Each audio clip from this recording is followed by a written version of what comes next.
अस्सलाम वालेकुम दोस्तों, उम्मीद करता हूँ आप सब खैरियत से होंगे। इस वीडियो में मैं आपको एक कहानी सुनाऊंगा जिसका उन्वान है ऐसे को तैसा। उन्वान अंदर लिखा हुआ, मैं आपको कहानी सुनाता हूँ। एक दफा का जिक्र है, एक देहाती एक शहर में काम करता था। तो रात को जब वो अपने गांव में जाने लगा तो उसने कहा कि क्यों ना मैं अपने घर वालों के लिए मिठाई लेता जाऊं। तो वो एक हलवाई की दुकान पर गया और उसे कहा कि भाई 2 किलो मिठाई पैक कर दो। उसने पैक कर दी और उसने हलवाई ने मिठाई तोलते वक्त डंडी मारी। उसने मिठाई कम तोली। देहाती खामोश होकर देखता रहा और जब हलवाई ने कहा कि पैसे दो तो देहाती ने पैसे भी उसे कम दिए। ये देखकर हलवाई चिल्लाया और कहा कि भाई मैंने तो मिठाई तुम्हें ज्यादा दी है और तुमने पैसे कम दिए हैं।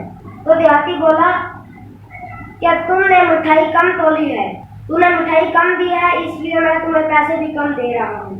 तो हलवाई ने कहा कि मैंने तो कहा कि आप इतनी दूर गांव में जाओगे और कहाँ इतना वजन उठाते फिरोगे। तो देहाती ने कहा कि इसलिए मैंने भी इसलिए पैसे कम दिए कि आप कहाँ पैसे का बोझ उठाते फिरोगे। तो यह सुनकर हलवाई बहुत शर्मिंदा हुआ और सर झुका लिया। नतीजा बुराई का अंजाम बुराई में मिलता है। अल्लाह हाफ़िज़।